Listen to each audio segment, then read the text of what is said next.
మంచిర్యాల జిల్లాలో వరి ధాన్యం లారీలు డ్రైవర్లు తీవ్ర అవస్థలు పడుతున్నారు. గోదాముల వద్ద రోజుల తరబడి పడిగాపులు కాస్తున్న అధికారులు వరి ధాన్యాన్ని దించుకోవటం లేదని లారీ డ్రైవర్లు వాపోతున్నారు. ఈ సమస్యపై ఎన్నిసార్లు అధికారుల దృష్టికి తీసుకెళ్లినా ఎవరూ పట్టించుకోవటం లేదని వారు ఆవేదన వ్యక్తం చేస్తున్నారు. త్వరగా ధాన్యాన్ని దించుకొని తమను పంపించాలంటూ లారీ డ్రైవర్లు డిమాండ్ చేస్తున్నారు. మరి అక్కడ క్షేత్రస్థాయిలో పరిస్థితి ఎలా ఉంది? లారీ డ్రైవర్లు ఎలాంటి ఇబ్బందులు పడుతున్నారు? దీనిపై మరింత సమాచారం మా మంచిర్యాల ప్రతినిధి అరుణ్ కుమార్ అందిస్తారు.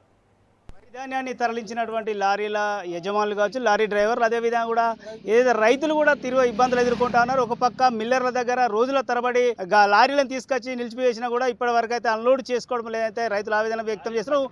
మంచిర్యాల జిల్లా వ్యాప్తంగా కూడా ఈ పరిస్థితి నెలకొంది. ముఖ్యంగా కూడా రైతులు ఒక పక్క కొనుగోళ్లే ఆలస్యంగా జరుగుతున్నాయి. కొనుగోలు విషయంలో కూడా ఇటు బారదానుల సమస్య కావచ్చు, అదేవిధంగా కూడా ఏదైతే బారదానుల సమస్యతో పాటు అదేవిధంగా కూడా ఏదైతే లారీలు సరైన సమయానికి రాకపోవడంతో కూడా తూకం వేసినటువంటి ఏదైతే ధాన్యం కూడా అక్కడే ఉండడంతో కూడా రైతులు అయితే ఇబ్బంది పడుతూ ఉన్నారు. ధాన్యానికి కాపలా కాస్తూ కూడా తీవ్రమైనటువంటి ఎండలో కూడా ఏదైతే కాపలా ఉన్నటువంటి పరిస్థితి కొనసాగుతుంది. ముఖ్యంగా కూడా ఏదైతే రైతులు ఒక పక్క లారీల విషయంలో కావచ్చు, మరొకటి బారదాల విషయంలో కూడా అనేక ఇబ్బందులు ఎదుర్కొంటారు. ముఖ్యంగా కూడా లారీలు సరైనటువంటి సమయానికి రాకడం లేదని అయితే రైతులు తెలుపుతున్నటువంటి పరిస్థితి. కానీ లారీల విషయానికి వస్తే లారీలు అయితే మొత్తానికి కూడా ఎక్కడ కూడా ఏదైతే మిల్లర్ల దగ్గర కావచ్చు, అదేవిధంగా కూడా గోదాముల వద్ద కూడా లారీలన్నీ కూడా నిలిచిపోయినటువంటి పరిస్థితి. ఏదైతే సరైన సమయంలో కూడా అన్లోడ్ చేసుకోకపోవడంతో ఈ పరిస్థితులు అయితే చూస్తాం. మనం మంచిర్యాల జిల్లాకు సంబంధించి చెన్నూరు ఏదైతే గోదాం వద్ద ఉన్నాయో ఈ గోదాం వద్ద కూడా గత 3 రోజుల నుంచి కూడా లారీలను కూడా ఏదైతే లారీలు కావచ్చు, ట్రాక్టర్లు కావచ్చు, ఏదైతే ధాన్యం తరలించేటువంటి దానికి సంబంధించిన అన్ని కూడా ఇక్కడ నిలిచిపోయినటువంటి పరిస్థితి. 3 రోజుల నుంచి కూడా ఇక్కడ ధాన్యాన్ని అయితే అన్లోడ్ చేసుకోవడం లేదనైతే ఇటు డ్రైవర్లు చెప్తా ఉన్నారు, రైతులు చెప్తున్నారు. దీనికి సంబంధించి మనతో మాట్లాడడానికి కొంతమంది డ్రైవర్లు ఉన్నారు. నిజంగా కూడా వాళ్ళ పరిస్థితి ఏందని చెప్తాం. బ్రదర్ చెప్పండి, ఎప్పటి నుంచి వచ్చారు, ఏంది మీ ప్రధాన సమస్య? 3 రోజుల నుండి వచ్చి ఉంటున్నాం. లారీలు పట్టుకొని మాకు ఎక్కడ పడితే అక్కడ లారీలు పట్టుకొని తెచ్చి ఇక్కడ లోడింగ్కి పెట్టి పంపిస్తున్నారు. ఈ కిరాయి కూడా ఇప్పుడు వచ్చేది కాదు, మాకు పెద్ద ప్రాబ్లం నడుస్తుంది. అంటే ఏమంటున్నారు అసలు? అసలు మీకు ఏమైనా సౌకర్యాలు ఏం సౌకర్యాలు లేవు. సెంటర్కి పోయి వడ్లు నింపుకు వచ్చి పెట్టుకుంటున్నాం, వారాల కొద్ది ఉంటున్నాం. ఎక్కువ రోజులు గడిస్తే మీకు డబ్బుల పరిస్థితి ఏంది? డబ్బుల పరిస్థితి ఇప్పుడు కొట్టిన డబ్బులు ఇప్పుడు కూడా రావు మాకు. అవి ఎప్పుడో వచ్చేటప్పుడు వస్తాయి, కండక్టర్ ఇస్తాడు అవి తర్వాత. ఇప్పుడు మాకైతే చాలా ఇబ్బంది జరుగుతుంది ఇక్కడ. అంటే ఎన్ని రోజులు మీరు వచ్చి? మేము వచ్చి ఇప్పటికి 3 రోజులు అవుతుంది.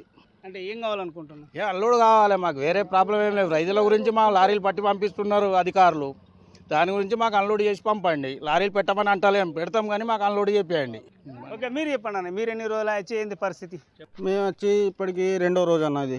ఇప్పుడు అన్లోడింగ్ అనేది మార్నింగ్ నుంచి గొడవ పెడుతున్నాం. ధర్నాలు చేశారు ఆసాములు కానీ, ఇల్లు ట్రాక్టర్ డ్రైవర్లు కానీ, రైతులు కానీ ఎటువంటి రెస్పాన్సిబిలిటీ ఇక్కడ లేదు. కాంట్రాక్టర్కు ఫోన్ చేస్తే ఇది మాది కాదు, ఇది మేము కాంట్రాక్ట్ తీసుకోలేదని చెప్పారు. మళ్ళీ పోలీస్ వాళ్ళు వచ్చారు ధర్నాకు చేయంగా. వచ్చాక ఏం చేశారంటే వచ్చి గేట్లు ఓపెన్ చేయించారు, గోదాం గేట్లు. మరి దాని తర్వాత చూడాలి ఏమవుద్దు. అంటే మీరు వచ్చి చాలా రోజులు అవుతా, ఇంత ఎండలు కూడా ఇబ్బంది పడుతూ ఉన్నారు. లారీలు ఒక పక్క వెయిట్ చేస్తూ ఉన్నాయి.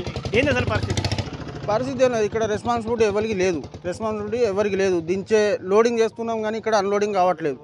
గత కోటపల్లికి వెళ్ళాను నేను, 3 రోజులు ఆడ 3 రోజులు పండుకొని వచ్చా. నిన్ననే కాల్ చేసి మళ్ళీ ఇవాళ నైట్లో లోడ్ చేసుకొని వచ్చా. ఇప్పుడు మళ్ళీ గోదామిడ ఏం లేదు, అన్లోడింగ్ లేదు. అమాలో లేదంటే ఎండపూట మేము వెళ్ళిపోతామని చెప్తున్నారు. వాళ్ళు వెళ్ళిపోతే మా బండ్లు మాత్రం ఆగిపోతాయి. ఇంకా 2 రోజులు కానీ 3 రోజులు కానీ ఇలాగే ఉంటుంది. దయచేసి అన్లోడింగ్ చేయాలని కోరుకుంటున్నాం. మీరు ఎక్కడి నుంచి వచ్చారు, ఏంటి పరిస్థితి? మాది ఎల్లకపేట నుంచి వచ్చినాం.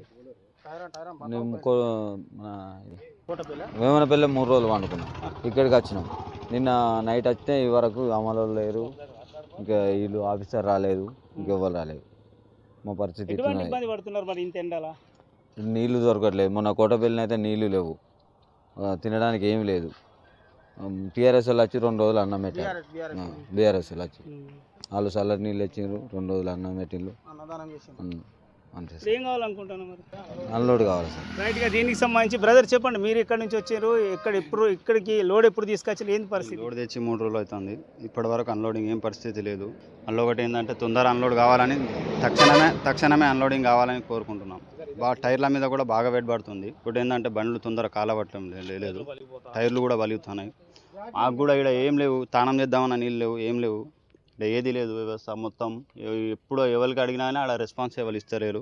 అదే తక్షణమే చేయాలని కోరుకుంటాం. రైట్ ఇదైతే రైతులకి తెలుపుతున్నటువంటి పరిస్థితి. ముఖ్యంగా కూడా ఏదైతే గత 2 నుంచి 3 రోజులుగా ఇక్కడ తీసుకొచ్చి పడిగాపులు కాస్తున్నా కూడా ఇప్పటివరకు అయితే అధికారులు స్పందించడం లేదు, ధాన్యాన్ని అయితే అన్లోడ్ చేసుకోవడం లేదని అయితే ఇటు రైతులు కావచ్చు డ్రైవర్లు కూడా ఆవేదన వ్యక్తం చేస్తూ ఉన్నారు. ఏదైతే తీవ్రమైన ఎండలో కూడా ఇబ్బందులు ఎదుర్కొంటూ కనీసం తాగడానికి మంచినీళ్ళ సౌకర్యం కూడా ఏర్పాటు చేయాలని అయితే వాపోతున్నటువంటి పరిస్థితి. ముఖ్యంగా ఒక పక్క లారీలు ఏదైతే సెంటర్లకు లారీలు అందుబాటులో లేవని చెప్తున్నారు, కానీ లోడ్ అయినటువంటి లారీని త్వరగా కూడా అన్లోడ్ చేస్తే మేము మళ్ళీ వెళ్ళి కూడా లోడ్లు అంటే ఏది వడ్ల లోడును తీసుకురావడానికి సిద్ధంగా ఉన్నామని చెప్తున్నారు, కానీ అధికారులే స్పందించడం లేదని చెప్పి కూడా ఏదైతే డ్రైవర్లు రైతులు అయితే తెలుపుతున్నటువంటి పరిస్థితి.